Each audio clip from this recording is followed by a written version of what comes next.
हिफाजत करो और शिर्क से बचो। अल्लाह मुशरिक की मदद कभी नहीं करेगा। अल्लाह का वादा है हम तुम्हारी मदद करेंगे। शर्त क्या है? वादल्लाहुल्लज़ीना आमनु मिनकुम व अमिलुस्सालिहाति लयस्तखलिफन्नहुम फिल अर्ज़ि कमा इस्तखलफल्लज़ीना मिन क़ब्लिहिम। ऐ ईमान वालो, अल्लाह का वादा है, अल्लाह जरूर तुम्हारी मदद करेगा, तुम्हें जमीन के अंदर इक़्तिदार भी अता करेगा, तुम्हारे खौफ को अमन और शांति से तब्दील कर देगा। शर्त क्या है? याबुदूननी ला युशरिकून बी शैया। शर्त ये है तुम मेरी इबादत करना और मेरी इबादत में किसी को शरीक न करना, शिर्क मत करना। आज हालत क्या है? हालत ये है कि अयोध्या से 300 मुसलमान लखनऊ से अयोध्या का सफर करते हैं। ये मैं मीडिया की रिपोर्ट आपको बता रहा हूं। 300 मुसलमान लखनऊ से अयोध्या का सफर करते हैं श्री रामचंद्र जी की जो नई मूर्ति और नया उनका जो वहां पे मंदिर बना है उसकी जियारत और दर्शन करने के लिए। माफ करना, एक मुसलमान होने के नाते हम श्री रामचंद्र जी का एहतराम करते हैं, उनका सम्मान करते हैं, मगर हम उनकी इबादत को जायज नहीं समझते। क्यों?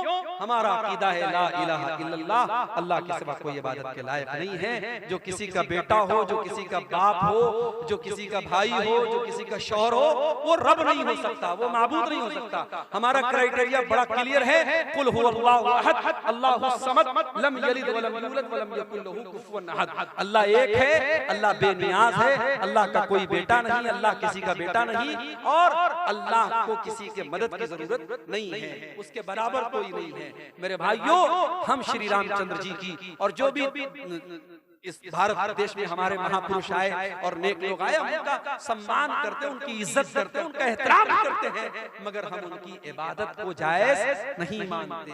आज मुसलमान के अकीदे का ये हाल है। 300 मुसलमान जाते हैं और उनकी जियारत के लिए और उनके आगे सर झुकाने के लिए, और साहब मीडिया में उनका बड़ा महिमा मंडन होता है कि साहब ये है देश के सच्चे मुसलमान, ये देशभक्त मुसलमान है। माफ करना, देश का संविधान हमसे ये नहीं कहता है कि मुसलमान तब अच्छा हिंदुस्तानी बनेगा जब वो दूसरे मजहब की तारीफ करेगा, बल्कि हमारे देश की तो यही खासियत है, या हिंदू हिंदू रहकर, मुसलमान मुसलमान रहकर, सिख सिख रहकर, ईसाई ईसाई रहकर, यहूदी यहूदी रहकर, बौद्ध बौद्ध रहकर, हर मजहब वाला अपने मजहब पर रहकर हिंदुस्तानी है। और हिंदुस्तान का संविधान और आईन उसे अपने मजहब पर अमल करने की आजादी देता है। मेरे भाइयों, हमारी हिंदुस्तानियत पर शक करने का किसी को कोई अधिकार नहीं है। इस मुल्क की आजादी में हमारे उलमा का खून शामिल है, हमारे उलमा का खून शामिल है। और आपके इसी बिहार की सरजमीन पर उलमाए सादिकपुर, पटना का एक इलाका और एक मोहल्ला था सादिकपुर, अंग्रेजों ने बुलडोजर चलवा दिए, पूरे मोहल्लों को खत्म करवा दिया। और जवाहरलाल नेहरू ने कभी कहा था कि मुल्क ने की आजादी में तमाम लोगों की कुर्बानी एक तरफ है और उलमाए सादिकपुर की कुर्बानी एक तरफ है। मेरे प्यारे साथियों, हमारे उलमा के खून बहे हैं, हमारे उलमा ने फांसी के फंदे पर झूले हैं और काला पानी की सजाएं उन्होंने झेली हैं, तब जाकर ये मुल्क आजाद हुआ है। इस मुल्क को हम न कभी छोड़े हैं और न छोड़ेंगे इंशाअल्लाह। ये बात याद रखो मेरे भाइयों, इस मुल्क का कोई फैसला हमारी आवाज के बगैर अधूरा है, मगर हमें अपने हालात पर भी गौर करना पड़ेगा। हमें अपने हालात पर भी गौर करना पड़ेगा कि आज हमारा अकीदा जो हमारे दिन की सबसे मजबूत बुनियाद है, आज अकीदे का क्या हाल है।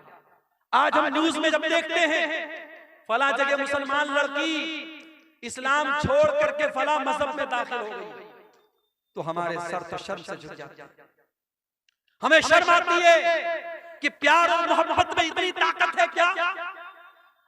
फेसबुक और इंस्टाग्राम पर किसी ने आई लव यू बोल दिया, मोहब्बत का इकरार कर दिया, तो हमारी मुसलमान बहन उसके प्यार में इतनी बिछ गई कि इस्लाम को उसने छोड़ दिया। क्या हमारी तरबियत में इतनी कमी थी? नहीं मेरे भाई, कहीं ना कहीं तो पानी मर रहा है, कहीं ना कहीं तो कमी हो रही है, वरना हमारे इतिहास, हमारी तारीख में तो उन औरतों का तज़किरा हमने पढ़ा है। सुमैया बिन्त खय्यात नाम की उस औरत को देखो, उसके शौहर के सामने और उसके जवान बेटे के सामने जब अबू जहल ने कहा था कि ऐ सुमैया तुम मोहम्मद का दीन छोड़ दे, तो इस्लाम छोड़ दे, वरना हम तुझे खत्म कर देंगे। सुमैया ने कहा मैं इस्लाम को नहीं छोड़ सकता। अबू जहल ने कहा सुमैया हम तेरे बदन के कपड़े उतार करके तुझे नंगा कर डालेंगे, ऐ सुमैया हम तुझे बेआबरू कर डालेंगे, बरहना कर डालेंगे, हम तुझे नंगा कर डालेंगे। सुमैया ने अपने जवान बेटे के सामने नंगा हो जाने की अज़ियत को गवारा कर लिया, मगर इस्लाम को नहीं छोड़ा। नतीजा ये निकला, बड़ी बेरहमी से और बड़े हैवानी तरीके से अबू जहल ने हज़रत सुमैया को शहीद कर डाला।